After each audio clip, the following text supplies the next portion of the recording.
இது ஒரு தீர்க்கதரிசியின் கதை அல்ல. இது உடைந்த இதயத்தோடு நின்ற ஒரு மனிதனின் குரல். யூதா தேசம் பாவத்தில் மூழ்கியது. ஆலயம் இருந்தது, ஆனால் தேவன் இல்லை. வழிபாடு இருந்தது, ஆனால் உண்மை இல்லை. அந்த நேரத்தில் ஒரு இளைஞனை தேவன் அழைத்தார்.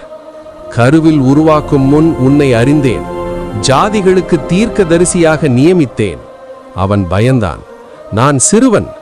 தேவன் சொன்னார், நீ பயப்படாதே, நான் உன்னுடன் இருக்கிறேன். எரேமியா எழுந்தான். அவன் வார்த்தை மென்மை இல்லை, அது நெருப்பு, அது சுத்தி.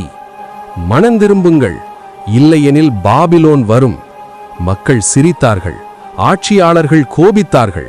அவரை அடித்தார்கள், சிறையில் போட்டார்கள், கழிவுநீர் கிணற்றில் தள்ளினார்கள்.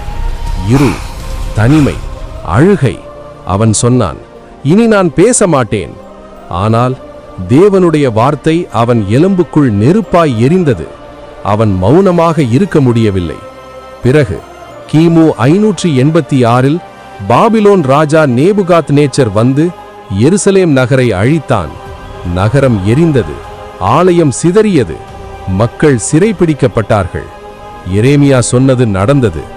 ஆனா கேளுங்கள், அவன் தீர்ப்பு மட்டும் சொல்லவில்லை, அவன் நம்பிக்கை சொன்னான். நான் உங்களோடு புதிய உடன்படிக்கை செய்வேன், உங்கள் இருதயத்தில் என் நியாய பிரமாணத்தை எழுதுவேன். தீர்ப்புக்குள் கிருபை, அழிவுக்குள் வாக்குறுதி. எரேமியா நமக்கு சொல்லும் செய்தி, நீ தனியாக இருந்தாலும் உண்மை பேசு. உலகம் எதிர்த்தாலும் அழைப்பை விடாதே. தேவன் கொடுத்த நெருப்பு உன் உள்ளத்தில் எரிந்தால் உலகமே அதை அணைக்க முடியாது.